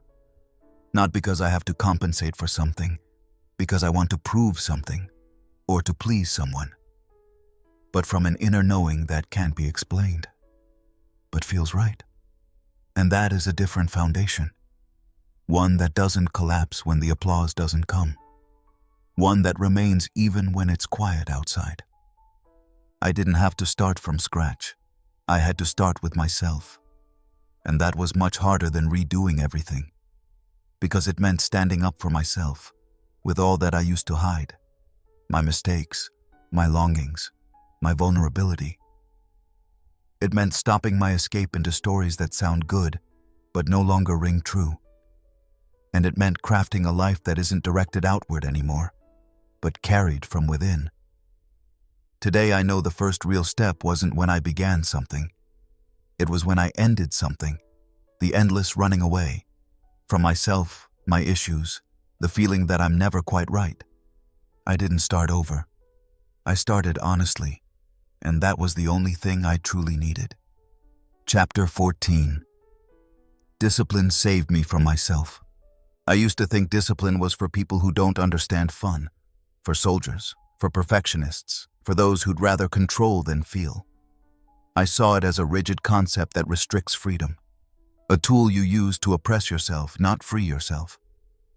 And I was convinced that if you just drift long enough, eventually something real would come of it. So I drifted, in thoughts, in moods, in old habits, in excuses I'd turned into convictions. I followed my impulses, my energy level, my feelings. And I landed exactly where you end up when you constantly dodge yourself, in complete standstill. Because where there's no structure, chaos takes over. Not immediately, not obviously. It starts quietly, in small things. You sleep a bit longer. You postpone decisions. You leave unfinished what used to bother you. You don't do it tomorrow. You don't do it at all. And you tell yourself it's self-care, when it's really self-avoidance. I long sabotaged myself, wrapped in beautiful words. I told myself I had to live by my rhythm, that I needed to feel before I acted, that flow was more important than duty. And as I said it, my inner house fell into inertia, self-pity, unreliability. It wasn't the pain that destroyed me. It was the lack of discipline, the absence of an internal framework in which I could hold myself up when everything else fell away. I waited for motivation, for a sign, for the right feeling. And I didn't notice that was the error. The motivation never came. The sign never appeared. The feeling fluctuated daily, and I became the plaything of my own instability. I remember a day when, for no apparent reason, I simply stayed in bed. Not because I was sick, not because I was exhausted, but because I could, because no one needed me, because I had no obligation to face. And that was the dangerous part. Freedom without direction becomes a trap. And I fell into it, over and over, until I finally understood. I won't be saved. Not from the outside. Not by a better moment. Not by some future version of myself. I have to pull myself out, and that can't happen through pleasure. It happens through discipline. Discipline was the first thing I had to learn again, or perhaps for the first time truly learned. Not as compulsion, not as control, but as a choice for myself, not for a result, not for recognition, not for an ideal. For me, for my stability, for my return to myself. It began with small things, getting up at the same time, going for a walk even when my mind told me to stay in bed, drinking water instead of a third coffee, opening my laptop even when my thoughts resisted. I didn't fight the resistance. I let it be, and did it anyway. And at some point something changed, not loudly, not quickly, but noticeably. I became reliable, not just for others, for myself. I could trust myself again. I knew that if I committed to something, I would follow through, and that was a completely new feeling, because for years I had learned I couldn't trust myself. I had broken too many promises to myself. I had let myself down too often. I had too often undermined my own authority, and that leaves scars, distrust, disappointment, not in the world, in yourself. Discipline helped me heal that fracture. Not through perfection, but through consistency, through repetition, through showing up for my own well-being every day, even when I didn't feel like it, even when no one was watching, even when the result wasn't yet visible. I stopped directing my life outward. I stopped confusing mood with truth. I began to decouple my actions from my feelings, not to numb myself, but to stop being a victim of my inner fluctuations. I've come to understand that true freedom isn't always doing what feels good. It's the ability to do what's necessary, even when it's uncomfortable. Not because I have to, because I want to. Because I know that without this daily commitment to myself, I'll fall back. Not back into the old world, but back into myself, into the version of me that doesn't take myself seriously, that prefers talking to doing, that waits instead of going. Today, discipline is no longer a burden for me. It's my anchor. It's my silent promise to myself. I don't have to be perfect every day. I don't have to achieve everything every day. But I rise every morning. I do what I set out to do as best I can. And if I don't succeed, I start again the next day. Without drama, without self-hatred, with clarity. Discipline hasn't made me harder. It's made me softer. Because today, I know I can rely on myself. And in a world where so much is unstable, so much breaks, so much is unpredictable, it's one of the strongest feelings I've ever had. I didn't need enlightenment. I didn't need external change. I needed myself, consistent, reliable, sincere. Discipline didn't save me by taking me somewhere. It saved me by reminding me who I am when I stopped sabotaging myself. Chapter 15. I don't have to be okay to be valuable. It took me a long time to dare to truly believe that. Not just to say it, not just think it, but to feel it deeply. That I don't have to be whole, stable, productive, or positive to be of value. I spent my whole life trying to stay in shape, emotionally, mentally, socially. I didn't want to make a scene, to stand out with my darkness, to seem unpleasant with my questions, my fatigue, my inner chaos. I wanted to be accepted. And I thought the price was holding myself together. So I held myself together. I smiled when I felt on the edge inside. I functioned even though I knew it couldn't go on like that. I overrode my exhaustion, my doubts, my pain. Outwardly, I was capable, reliable, strong. But inside, I was fragile. And I believe no one must see that. Because anyone who doesn't appear stable is quickly judged a burden, a risk. Someone who demands too much, gives too little, or is simply exhausting. I had learned, if you're sad, withdraw. If you're overwhelmed, Pull yourself together. If you feel like you're falling apart inside, pretend everything is fine. And I was good at it. I could go through the day without anyone noticing. I could listen even though I wanted to be heard. I could help even though I needed help myself. And I was praised for it, for my strength, for my endurance, for my calm. But no one praised what I sacrificed for it. Myself. There came a point when I couldn't go on. Not because something terrible happened, but simply because I was tired of constantly ignoring myself. I couldn't bear my own facade any longer. I couldn't stand my own smile. It felt hollow, cold, like a suit that looks good but doesn't fit. And in that exhaustion, something in me collapsed. Not loudly, but irrevocably. I began to be honest, not immediately outwardly, first with myself. I said to myself, I'm not okay right now. I'm exhausted. I'm afraid.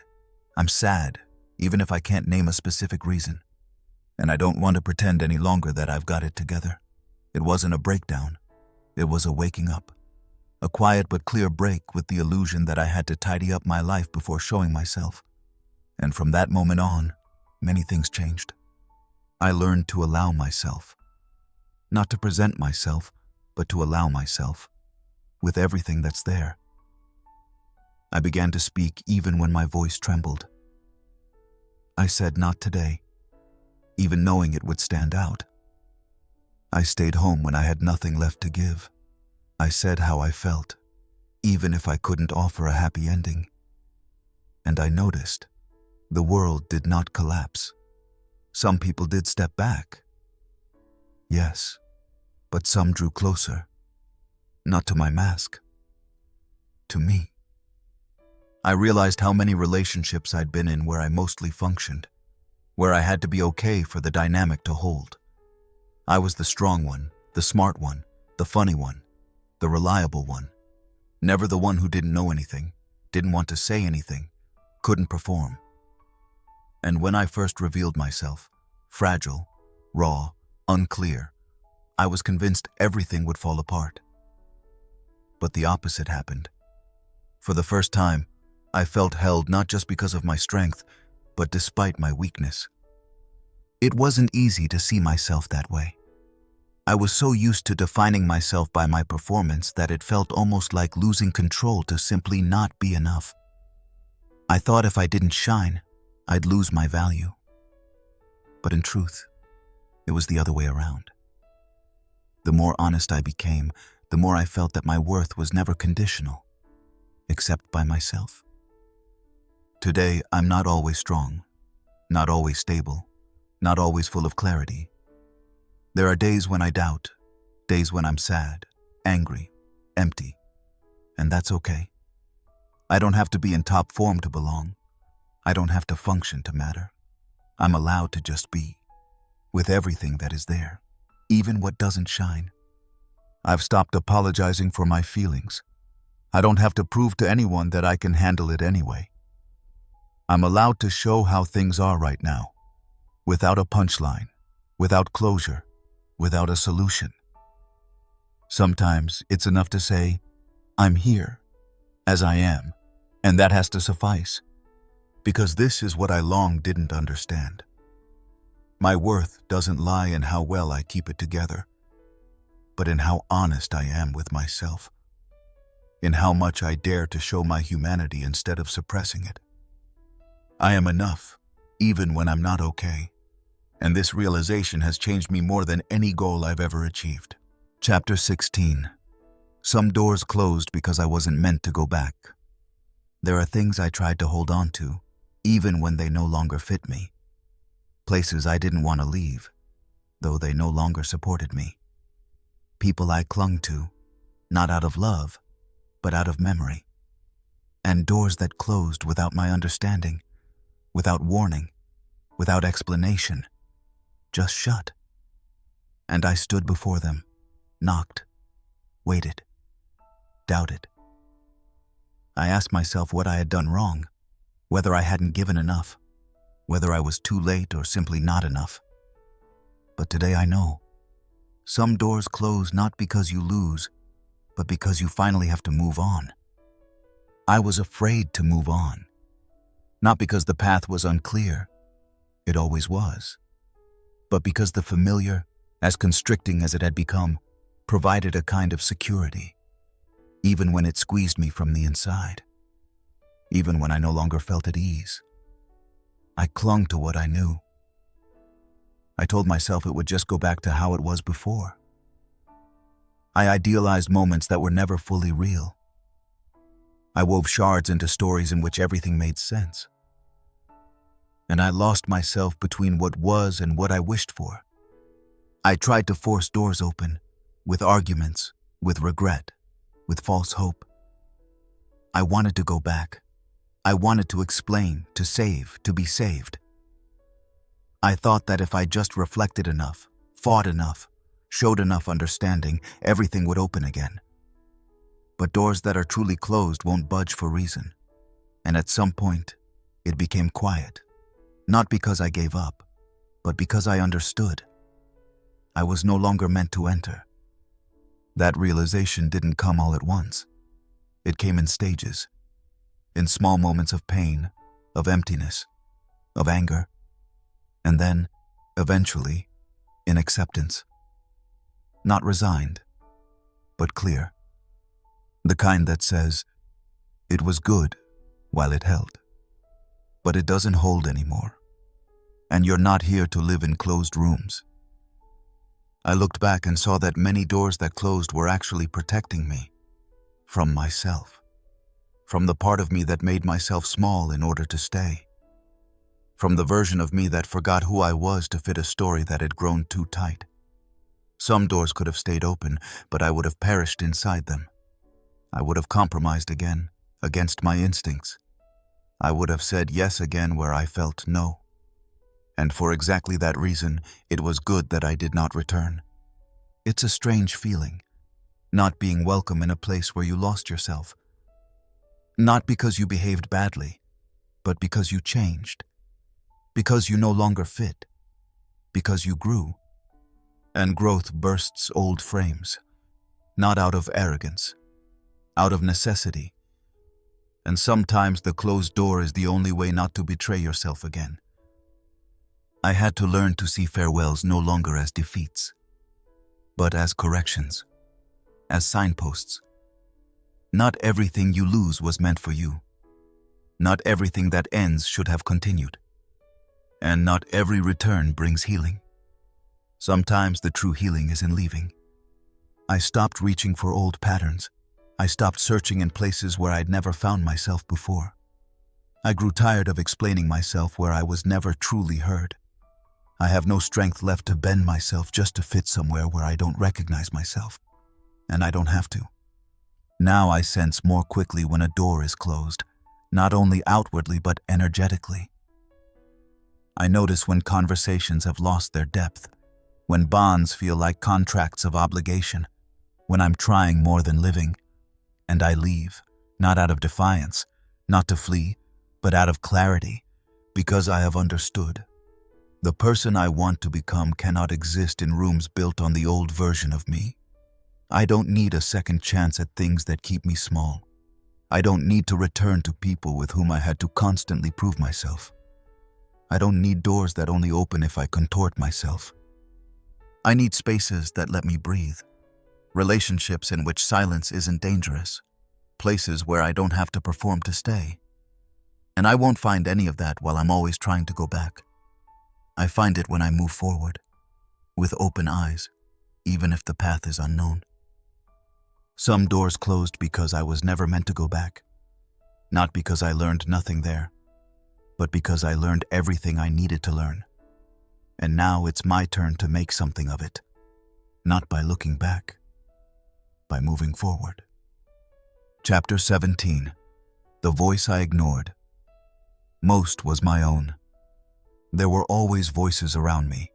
Advice, expectations, judgments, quiet or loud, well-meaning or calculating. Some came with the tone of care, others with the pressure of norms. Some spoke through people, others through structures, rules, systems, and I listened. I listened so long that I eventually forgot how to hear myself. Not because my voice was gone, but because I systematically drowned it out. I don't remember when it began. Maybe early. Maybe it was always this way. I wanted to belong. I wanted to be loved. I didn't want to be the one who's different, who feels too much, who asks too many questions, who takes part too little. So I listened. I listened to how I was supposed to be, how I was supposed to think, how I was supposed to live, how I was supposed to speak, how I was supposed to love. I became good at shaping myself, adaptable, reasonable, reflective. I was what people call a pleasant person, as long as you didn't look too closely. Because inside there was something that never quite followed. A quiet tension, a resistance, an inkling. Not loud enough to stop everything, but always there. It was my own voice, the one that said, "That's not you." The one that sensed I was betraying myself, even when everything looked fine. The one that kept me awake at night after I'd gone through the day so smoothly. The one that asked questions no one else made room for. And I ignored it, again and again. I called it reason.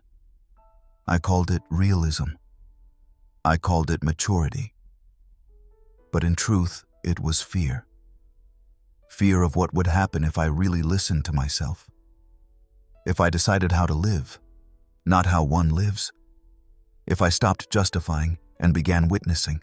If I stopped adapting and began standing up. And what if I failed? If no one stayed? If everything I'd built dissolved? So I preferred to heed others. Voices louder, surer, more determined. I oriented myself to them, not because they were right, but because I didn't trust myself. I questioned my intuition, my impulses, my depth. I doubted myself, even when everything inside me screamed, "Stop!" And every time I overrode that inner voice, it grew a little quieter. Not because it disappeared, but because I turned down its volume. I functioned. I was friendly, clear, ambitious. I fulfilled roles that were not mine. I spoke words that didn't come from me. I lived a life that didn't reflect me. And I knew it. Somewhere deep down, I knew it. I knew I was lying. Not loudly, not maliciously, but continuously. I was dishonest with myself. And eventually I couldn't hear myself through all that functioning. I had layered over myself, clouded myself, unsettled myself, and I realized I am no longer connected to me. The turning point didn't come through a grand event. It came through exhaustion. I was tired of enduring, of adapting, of suppressing. And in that tiredness, it became quiet. For the first time in years, there was no new plan, no next step, no answer. Only emptiness. And from that emptiness it reemerged. That voice, mine. Not loud, not heroic, but real. And it didn't say much, just, finally, listen. I began to give it space. Very slowly. I wrote without a plan. I sat without distraction. I took walks without a destination. And in between it spoke, not in sentences, not like a thought, but like a feeling. Clear, calm, radically honest. It told me where I lose myself. It showed me what I know deep down, but refuse to see. It confronted me with what I'd covered over. And for the first time, I didn't want to run away. My voice was never the problem. My mistrust was. I had believed it was naive, too emotional, too soft, too illogical. But it was wise. It was the only thing in me never manipulated, never desperate, never raised its voice just to be right. It just waited. For me to stop deceiving myself. Since I've listened to it, my life has changed. not outwardly, but inwardly. I make different decisions. I no longer choose what's logical, but what's true. I speak differently. I write differently. I love differently. I'm no longer so polished, so available, so malleable. And that unsettles some. But that's okay, because I'm finally here. I'm real. And if today I grow quiet, if I doubt, if I slip back into old patterns, then I return to it, to that voice that was never gone, that never judged me, that never pushed me, that is simply there, and reminds me, you were never too loud, you were never too soft, you were just too often drowned out. Chapter 18. Freedom weighs more than routine. My goal was always to be free, independent, self-determined, responsible for myself. No boss telling me where or when I had to be.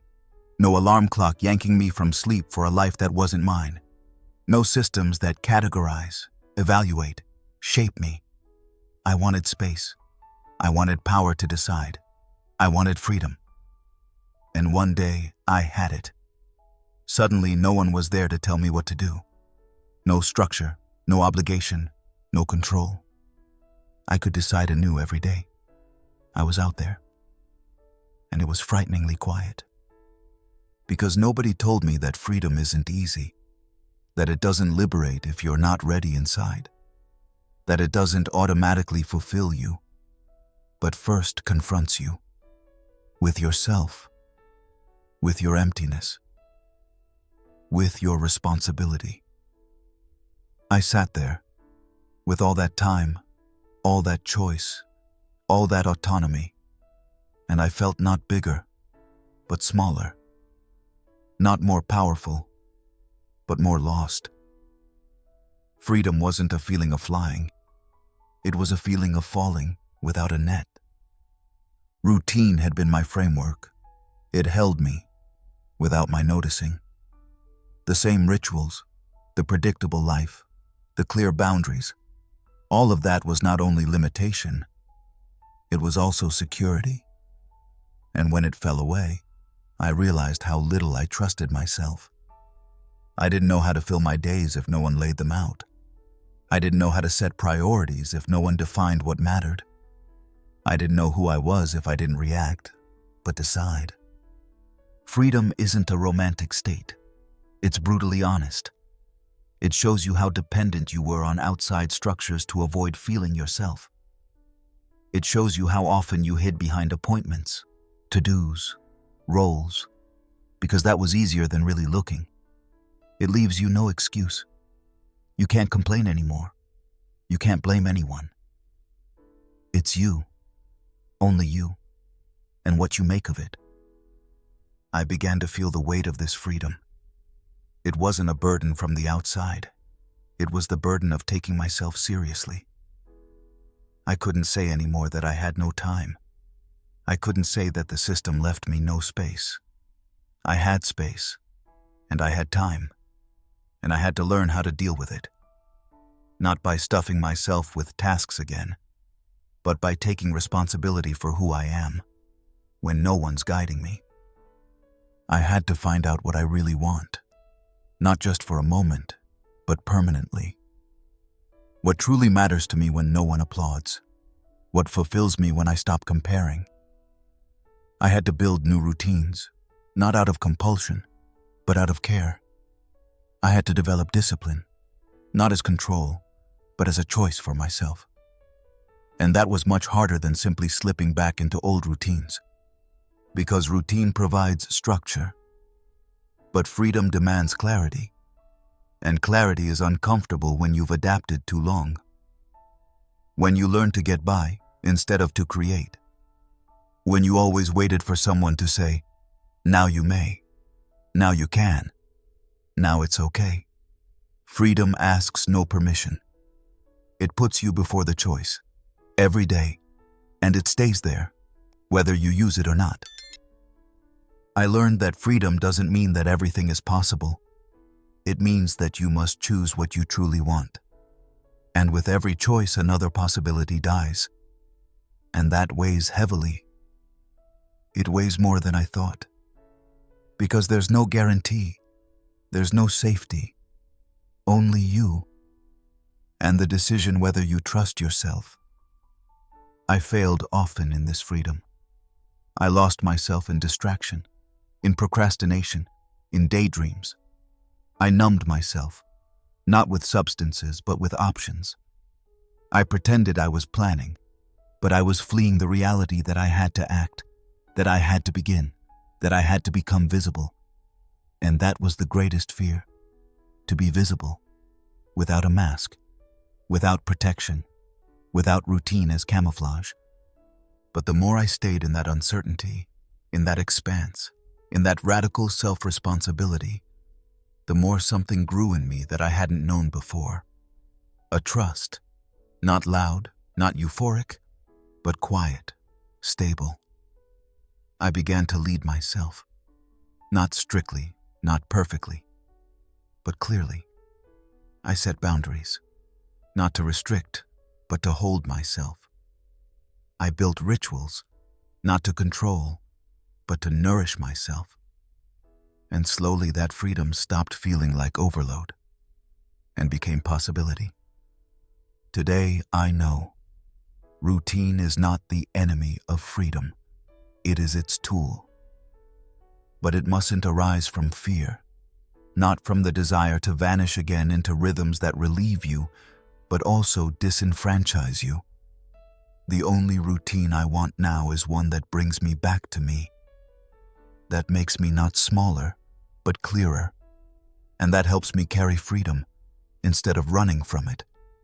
Because yes, freedom weighs, but it's the only thing worth carrying. Chapter 19. Today I haven't solved everything, but I've understood something. There was a time when I thought I had to sort everything inside me before I could move. I waited for the moment when everything would make sense. For the day I'd wake up and suddenly know exactly what I want, where I belong, who I am. I thought clarity was something whole, something final. A state in which doubts vanish and decisions feel easy. But that moment never came. And the longer I waited, the more I stood still. Not out of laziness, not out of indecision, but out of fear of going wrong. I didn't want to make mistakes anymore. I'd taken enough detours, suffered enough losses, endured enough self-deception. This time I wanted to be sure, so I hesitated. I double-checked everything. I analyzed myself into paralysis. I was so busy asking how one lives rightly that I forgot to live at all. And eventually I had to admit to myself, this idea that you must be sorted within before you act prevents you from ever starting. Today I haven't solved it all. Far from it. There are still issues that overwhelm me. Relationships that hurt. Doubts that surface as soon as I'm still. There are still gaps, blurs, building sites. But something else has grown in me. A sense of direction. No map, no guarantee, but a clear line inside me that carries me, even when so much around remains open. I've understood that clarity doesn't mean that everything is logical. Clarity is not the end of uncertainty. It's the point where you move forward despite uncertainty. Not because you understand it all, but because you finally accept that you don't need to understand everything to be in motion. I stopped waiting for the perfect moment. I stopped optimizing myself to perfection before I could show up. I show up now, as I am, with everything unfinished. I live today with open questions, but I live. I am no longer the person who keeps his inner self behind glass, afraid it won't suffice. I share myself, even though I'm in the midst of the process. I make decisions, although I know I might question them later. I build a life not because I've arrived, but because I've finally begun.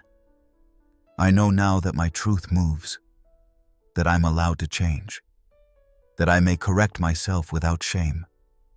I don't have to be fixed. I don't have to close everything inside me before deciding. Life doesn't work in closed chapters. It's a flow, and I'm part of it. I've stopped comparing myself to people who seem to have it all under control, who can show neat biographies, clear goals, flawless words. I know what you see is often not what's behind it, and I know that my uncertainties don't make me weaker. They keep me awake. They keep me flexible. And sometimes that's the only way to stay true to yourself, not clinging to something fake. What I see clearly today is that I have a strength inside me that doesn't need to be loud to be real. A voice that tells me when something no longer fits. An intuition that guides me, even when I can't explain it all. I listen more to what rises in me when I'm honest, not to what sells well or sounds logical. And that is enough. I also know there's no shame in being unfinished. That development doesn't mean someday you arrive, but that you're willing to meet yourself again and again without rejecting yourself. I acknowledge that I spent many years pretending, denying, keeping myself small, and I carry the consequences, but I no longer get stuck in them. I carry them and move on. Today I have more questions than before, but also more courage. I know I can rely on myself, not because I'm perfect, but because I'm honest. I know I don't have to close all old wounds to walk new paths. I know I can't bring along everyone who was part of my story, and I know my worth doesn't depend on how well I have everything under control. I move forward, even if it wobbles. I build a life that doesn't have to shine, but that is real. I am not where I thought I would be, but I am where I truly am right now, and that is enough. Chapter 20. I lost everything, except myself. In the end, it's not the loss of possessions, position, or approval that defines me. It's the moment when all of that falls away, and I remain. I stand on the ground, no voice inside me lost, no calls telling me who I should be. And I realize I lost everything except myself, and that is precisely what makes me unbreakable. I don't remember when it began, this falling. With every piece that shattered, I thought I was done. Job gone, relationship over, cycle of disappointments, moves, exhaustion. I watched people leave, spaces shrink, dreams get buried that weren't even dreams anymore. Just blinking lights on an old screen. But just when I thought I had blown away, I still stood. I was still here. My body, my heart, my breath. And in that lay something that could not be taken. I was still me. It sounds paradoxical. I had lost myself and simultaneously discovered myself. I was powerless, yet the source of power. I was empty, yet whole. I was homeless, yet at home within me. And when I was at rock bottom, with no art direction, no audience applause, no shoulder to lean on, I heard a voice that had been drowned out for decades. Me.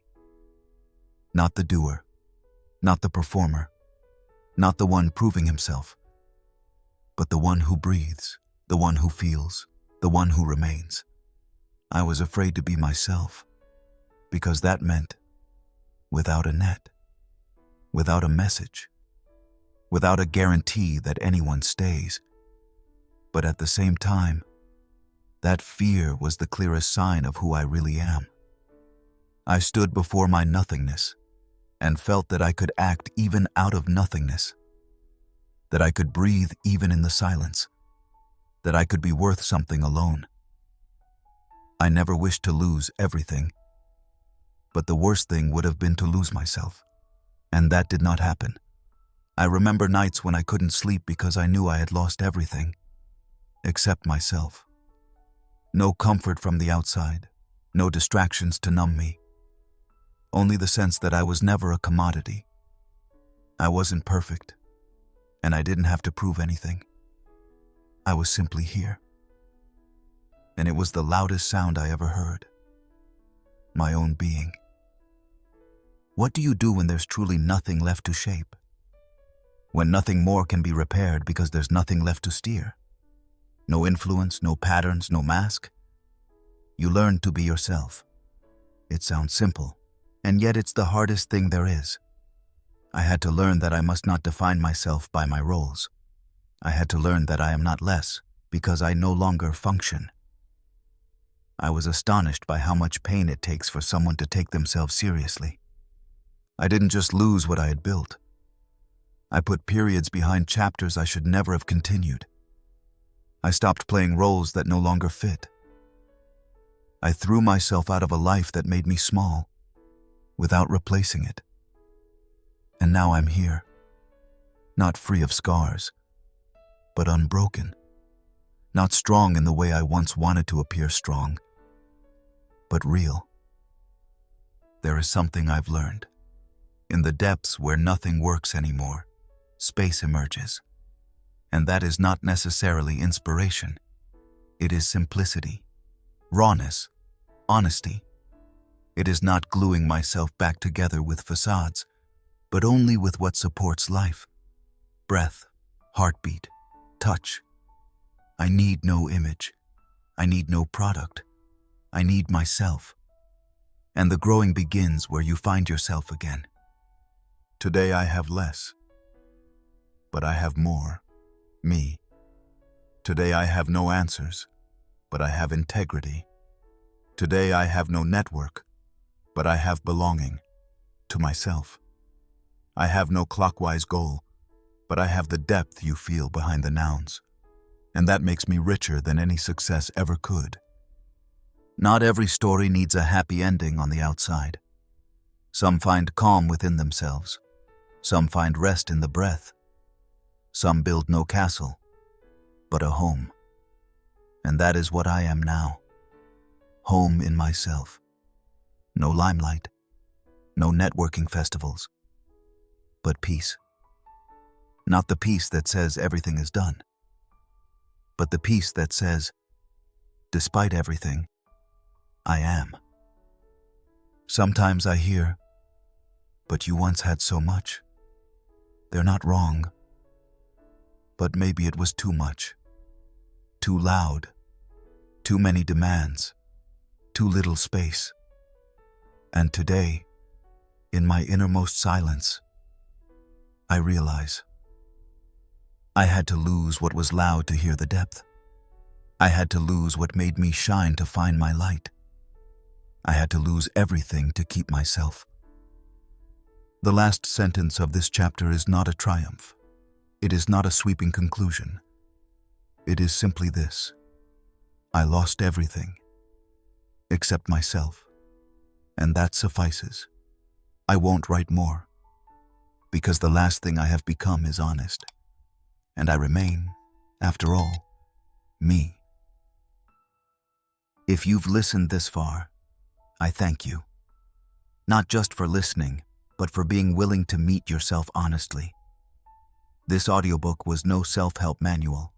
It was a mirror, and if you recognized yourself in it, you know you're not alone. If this journey moved you, feel free to share your thoughts. Leave a comment. Tell me what stayed with you. And if you want to hear more content like this, subscribe to the channel so you won't miss a chapter that carries you further. See you soon. And never forget, you are not what you've lost. You are what you've remained.